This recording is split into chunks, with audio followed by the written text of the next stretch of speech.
Hi guys, this is Keshaka, your spiritual guide, and in today's video we are going to talk about inner child healing. We are going to cover three broad topics. First is what is inner child. Second is what is inner child healing, its importance and why do we need to do it. And third is how to connect with your inner child and how to heal yourself. I in no way am trying to imply this is licensed professional advice. For those of you who don't know, this video is a part of my PO series on my channel Amethyst Awakening, and I put up a new video every Wednesday. In this series, I talk about my personal experiences through my spiritual journey and share different tools, techniques, methods, and just tricks that might help you navigate through your spiritual journey, your growth journey, or healing, and just, sort of learn to become a better version of yourselves.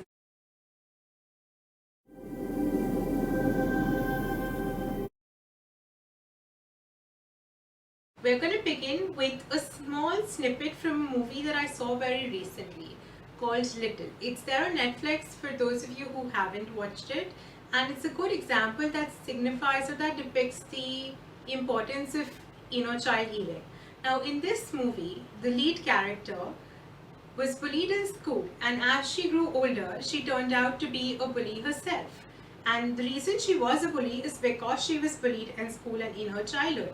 And that was sort of her defense mechanism. She would, to shield herself, bully others so that no one can hurt her. So she would hurt others before they hurt her. Now, this here is just one example of how different experiences in your childhood can actually impact or influence your behavior as an adult, okay? Which is why inner child healing is important. Now, what is inner child healing? Inner child healing is actually acknowledging, recognizing, and accepting experiences and things that happen with your child self and that are important to your child self. Now, this would have told you what do you mean by inner child. Inner child, as the name depicts itself, is the child within you. It is nothing or no one other than you yourself from your childhood, and other childlike traits and activities and attributes that you have even today, and the childlike part of you. Now, why is this important? This is important so that when we grow up, and as we grow up, and as a grown individual that we are, we actually manage to keep the child within us alive, yet not act like a child and act as an adult. Which is why we need to heal our inner child, because when we're acting from a place of hurt or childhood trauma, then we're acting from a place of trauma and not from a place of wisdom and maturity. Which is why inner child healing is something that is very important for each and every one of us, because it might not be something as grave as being bullied. It could be something very small. It could be like getting a lot of attention in your childhood or not getting enough attention, or being forced or being put in situations where you had to grow up before it was time for you to grow up, or just being in a setup where you were around people who were overprotective about you, or it could be that something happened in your family and then because of that you have abandonment fears or something. Like a lot of our fears and a lot of our shadow elements, a lot of reasons why we actually could probably need therapy or actually behave in a manner that is not healthy and have unhealthy patterns stems from our childhood. So it is very important for all of us to actually address and close our childhood chapters and chapters that we have open since then and move on with life as a grown individual. How do we connect with our inner child? Now, there are three tools that I very actively used in my process and I think are very, very helpful. First, it is important that we remember and we recognize who we were as a child. So try to remember who you were. Try to reconnect with your memories from the past, Try to remember what you liked doing. Play with your toys. If you have any childhood toys around, then spend some time with them. Speak to them. Just like remember all the stories that were related to them. And this is a very, very, very, very, very healing process. Like just reconnecting with your childhood toys, your pictures, the memory albums, and stuff like that. Remembering who you were as a kid. Were you a shy kid? Were you an outspoken kid? Were you someone was moved from school to school? Did you like have really good friends and you were in the same school throughout? Did you have a tight-knit circle? Were you someone who was the first bencher, the last bencher? Did you like studying? Did you not like studying?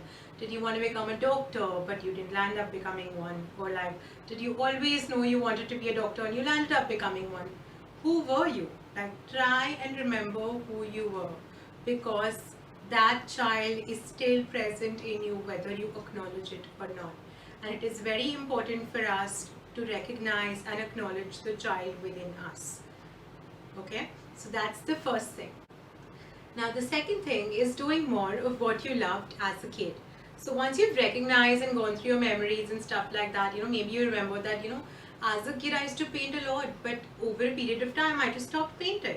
Or I loved to dance, but over a period of time I stopped dancing. I was so inquisitive and I read so many books, but I don't read enough anymore, and I so wish I could go back and start doing those things again. Remove some time to do things that keep your inner child happy, that actually satisfy the desires that your inner child had. And that will actually help you go a long way when it comes to inner child healing, because you are acknowledging and fulfilling the desires of the child within you. Now coming to the third point and the last point that I'll be covering in today's video, which is journaling. Now write letters to yourself. There are incidents in the past that you wish you had told your younger self something. It's not too late. You can still tell your younger self now.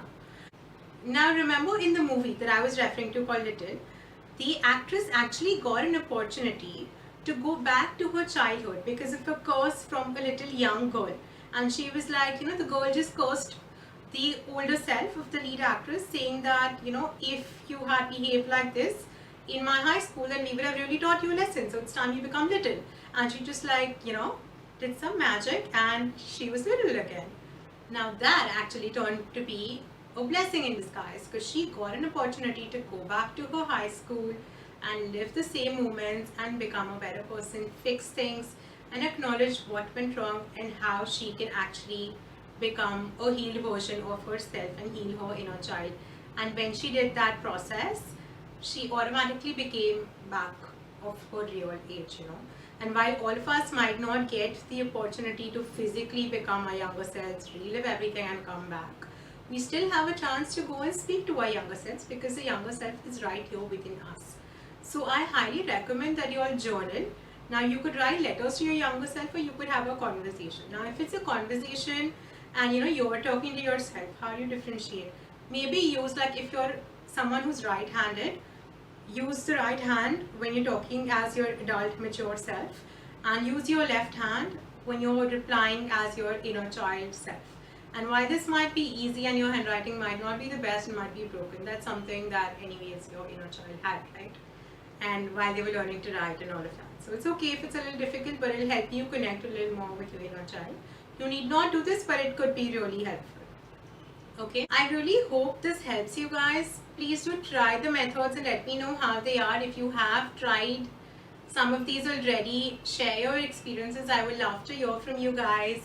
And I look forward to seeing you in the upcoming videos. Do like, share, subscribe and hit the notification bell to stay in touch. Bye-bye.